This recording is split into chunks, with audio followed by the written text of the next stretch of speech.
In a crowded, noisy marketplace on a humid Manila afternoon, a 15-year-old boy named Elio stood barefoot beside a small fruit stall, humming softly as he arranged overripe mangoes in a crate.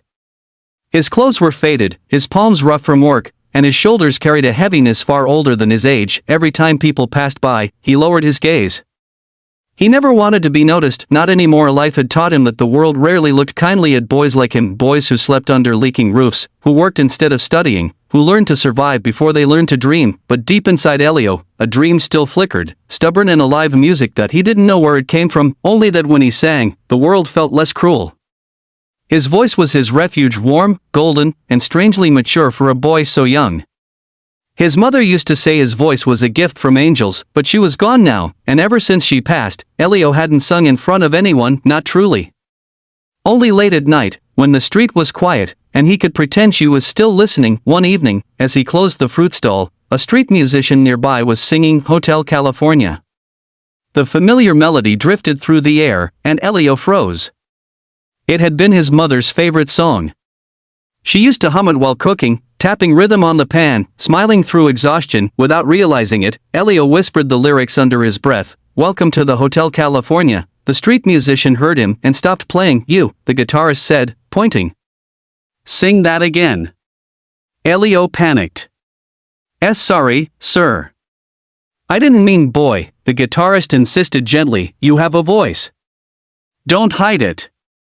Elio shook his head and ran away. He didn't want attention, and attention led to expectations, expectations led to disappointment, but the man's words found a tiny crack in the walls Elio had built around his heart. A week later, something unbelievable happened. The talent show Star Voice Philippines announced open auditions in the city.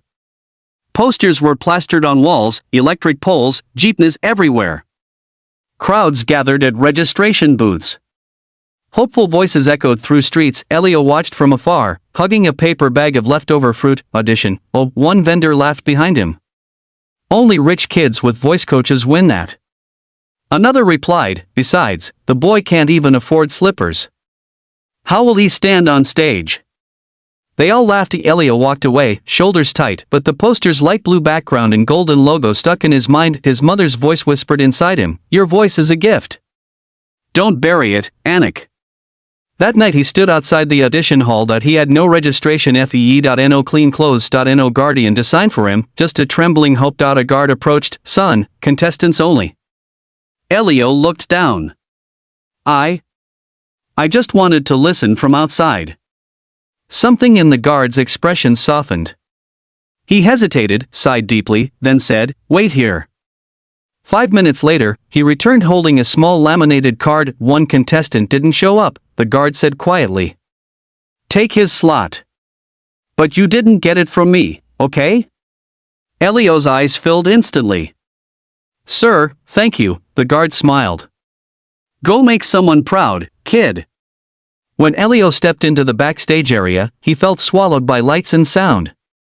Contestants practiced vocal runs, stylists rushed around applying makeup, cameras flashed. Elio stood alone, barefoot, clutching the borrowed contestant card. A woman from the staff frowned. "Where are your shoes, sweetheart?" He trembled. I don't have any." She blinked, stunned. Then without a word, she removed her own soft black flats and placed them in front of him. "Wear them," she said gently. "Good luck." Elio couldn't speak. Every act of kindness felt like a hand reaching into the darkness he'd lived in for years, reminding him he was still human. Finally, his name was called. He walked on stage, the bright lights hitting him like a wave. The audience murmured, some shocked at his appearance, others curious. The judges stared, unsure. One judge, a sharp-tongued TV producer, leaned forward. "Son, do you have a song prepared?" Elio nodded. "Yes, sir." "What will you sing?" Elio swallowed hard. "Hotel California." A few audience members chuckled. The judge sighed. "That's a difficult song, you know." "Yes," Elio whispered. It was my mother's favorite." Those words changed everything. The theater fell silent. The music began in soft, haunting guitar chords. Elio closed his eyes, and then he sang. His first note was gentle, almost fragile, then suddenly powerful, warm, echoing with pain, hope, and longing. His voice wasn't just beautiful.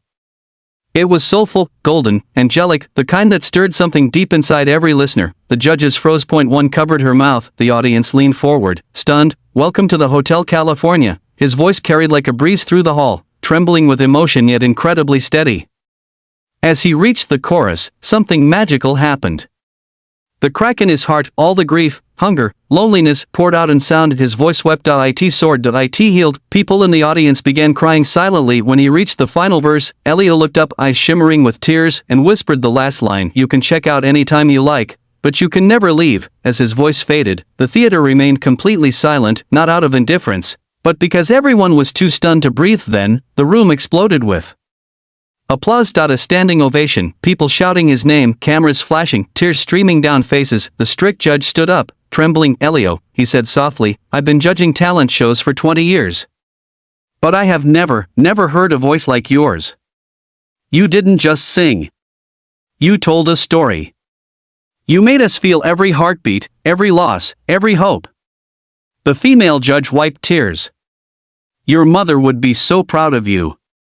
Those words broke him. Tears finally spilled down his cheeks, the ones he'd held in for so long. The judges pressed the golden star button together. Gold confetti rained down, shimmering around him like a blessing. The audience roared. Elio covered his mouth, collapsing to his knees from shock and joy. Stage crew rushed to hug him. Even the guard who had let him in stood in the wings, wiping tears quietly. For the first time in his life, Elio felt seen. Not he felt worthy. He felt loved. That night, after the show aired, the clip went viral across the world. Millions watched the barefoot boy with the angelic voice sing his mother's favorite song. Music companies reached out, celebrities shared his video. A scholarship fund was created in his name, but Elio only said one thing during every interview: I'm here because of the kindness of strangers, and the love of my mother.